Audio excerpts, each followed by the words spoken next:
Welcome to the Tiffany Micah podcast. What we do here is build the strength and courage in you to accomplish your big dreams and goals in your sport. No longer will you feel limited. You won't feel you're not good enough. You won't question whether you will make it. Those doubts will disappear because you will have the competitive edge over your opponents and leave them in your wake. And the bonus is others will notice. Listen up and take notes because I will show you exactly how to do it.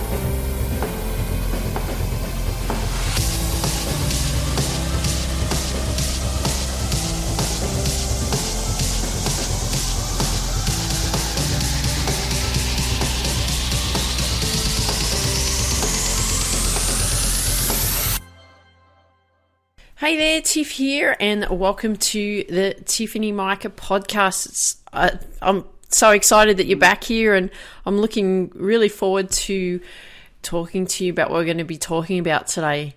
So the misconception about athletic mental toughness is that an athlete is born mentally tough. That's what the misconception is that a successful athlete has been born, but they've already got the traits that they're mentally tough, or, you know, a person that's born is mentally tough and that's just the way it is. And if you're not born with that mental toughness, then you're just not tough. But the thing that I want you to understand here is that you can definitely build mental toughness. It's just knowing how to build it and what you need to be focusing on. So before we get into building mental toughness, I want you to understand this, and I am talking to you. Yes, you. You don't come with a handbook when you're born. And the most important thing I want you to understand too is nor did your parents, nor your grandparents, or your great-grandparents. None of us are born with a handbook on this is how you operate. So everything that you learn is from those around you. So you learn from your parents or your grandparents, even if your great-grandparents are still alive, your aunties, your uncles, teachers, coaches, your peers, at school, college, university, everything that you do, work colleagues, anything that you do is that you're learning everything as you go along.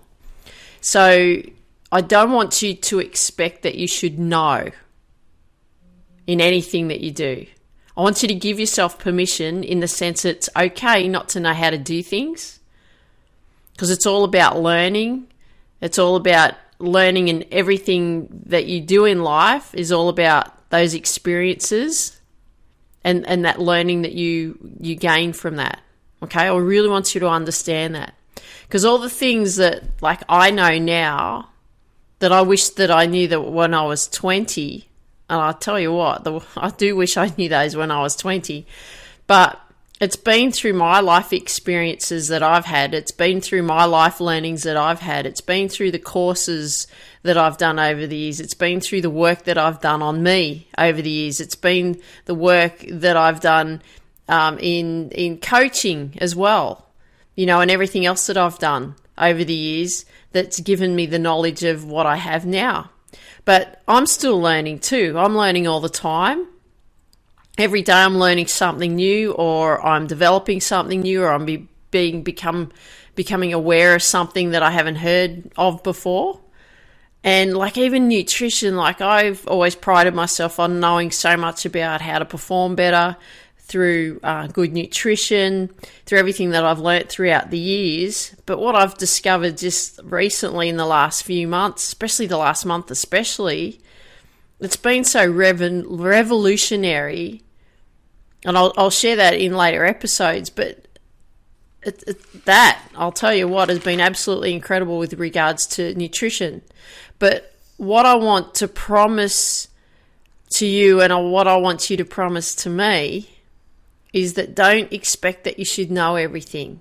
I want you to be open to learning, because you will develop so many more amazing skills, and you'll develop so much more knowledge that if you apply it, that will help you become the athlete that you want to become, but it'll also become the person that you want to become right throughout your life.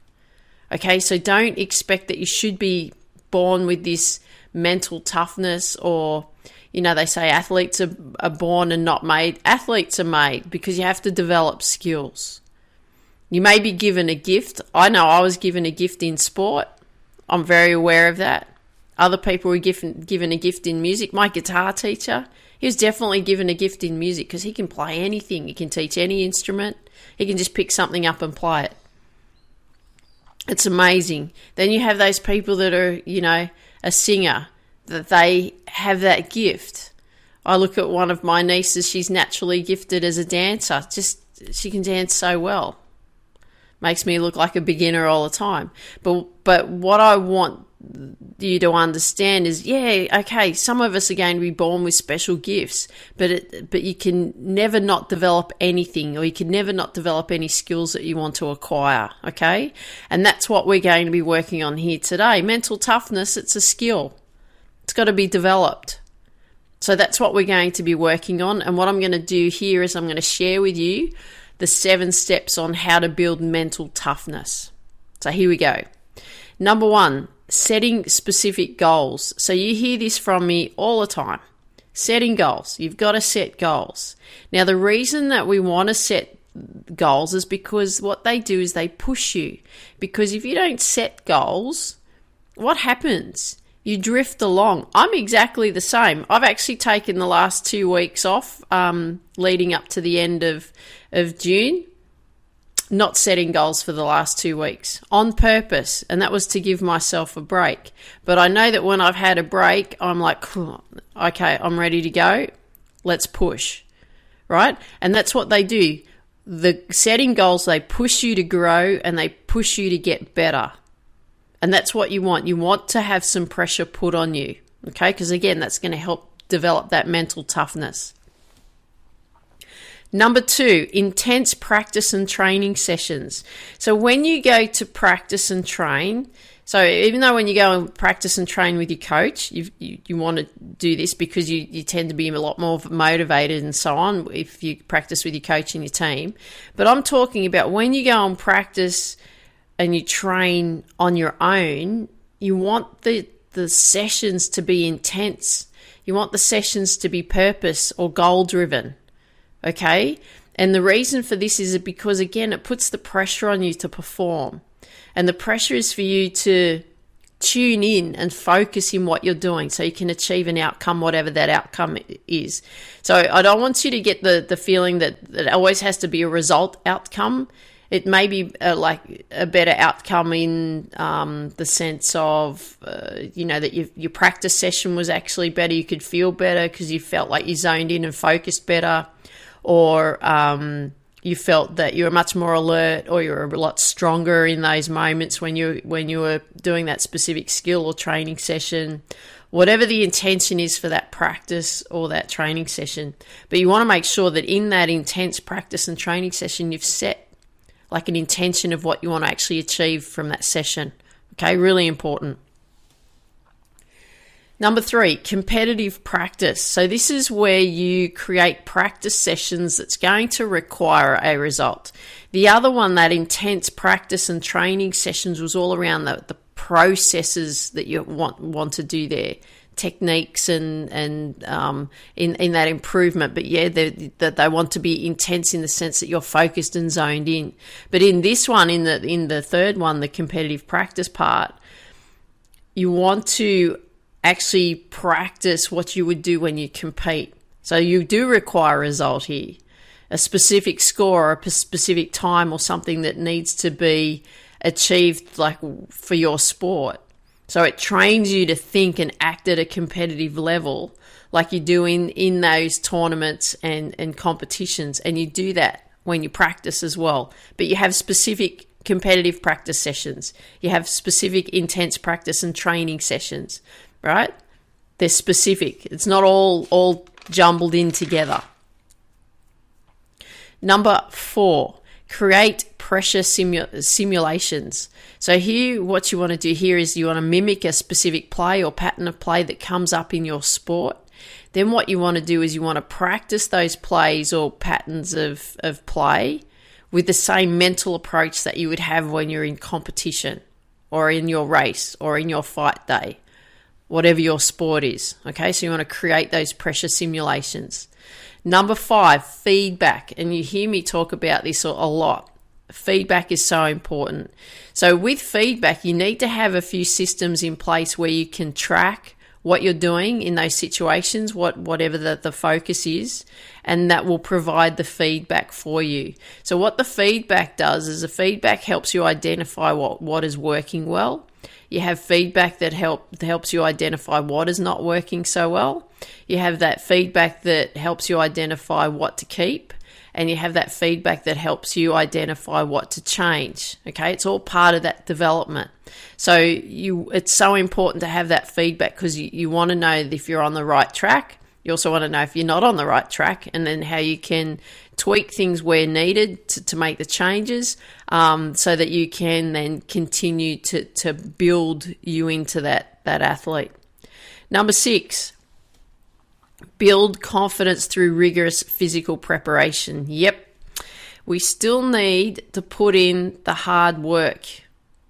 Right, we still need to put in the hard work. Even though I've talked about over my tennis career of putting in hard work and not getting results, we still need hard work for sure, because we need to feel, we need to make sure that we keep working on pushing our physical capabilities so that when competition day has arrived, you're fired up and nothing will stop you. You're conditioned to compete like a beast, right? You're so confident. And you need to do that because you've got to push the physical barrier as well. It's so important. But I'm not saying neglect the mental barrier either, right? You got to push the mental barrier. But what you're doing in these situations is building that mental toughness as well.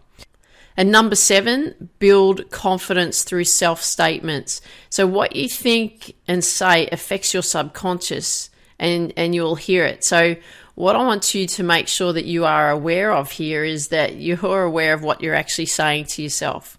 Okay, because if you say, I can't do this, or this is too hard, or I'm going to give up, or I always give up, or I always make a mistake on this particular area in my technique, or and you're going to continue to do that because that's what you keep telling yourself, because that's those self-statements that you're referring to.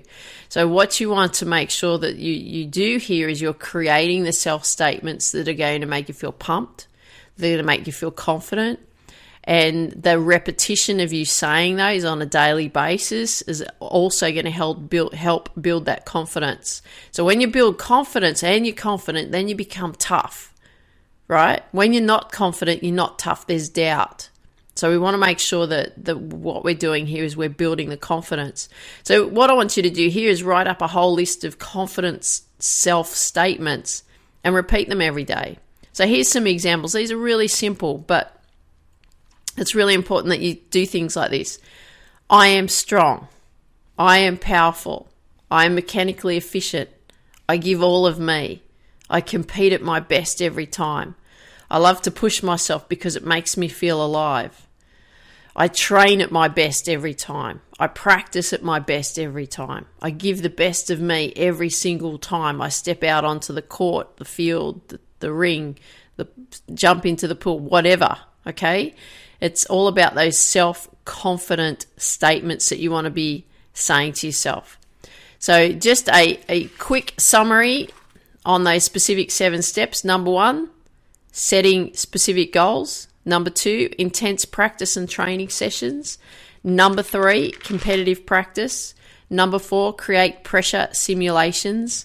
Number 5, feedback. Number 6, build confidence through rigorous physical preparation. Number 7, build confidence through self-statements.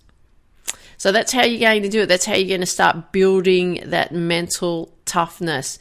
Now, if you haven't yet, come and join the Get Focused Academy. I'd love to see you there. So you just go to tiffanymica.com/GF, as in Get Focused -Academy. Love to see you there. Can't wait for you to be part of the Get Focused Academy. And I'd really love it if you could share with me what you like best about what you heard today. So wherever you hear this episode, leave a comment down below. I'd love to hear that too. And if you've got friends that you know that would benefit from these episodes, please share these episodes with your friends so we can build the successful athlete, community as big as we possibly can. Let's go. Okay, let's crush it when we compete. Dream big, believe in you, go after your dreams. Take care, talk soon. Don't go anywhere, just hang on.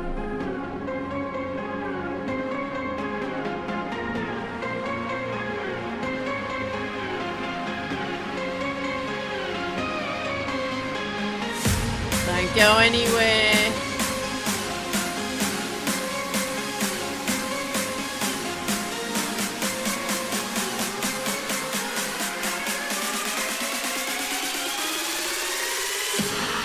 Let's crush it when we compete.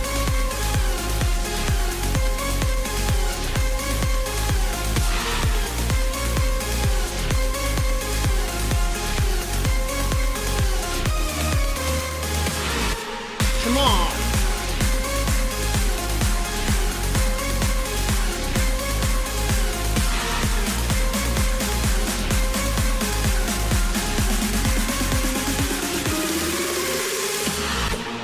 Have you signed up yet for the Successful Athlete Masterclass? We look at what's holding you back, what skills you will need to succeed, and how to accomplish your sports goals. Go to tiffanymica.com/Sam. Look forward to seeing you there. Dream big, believe in you, go after your dreams. Let's crush it when you compete.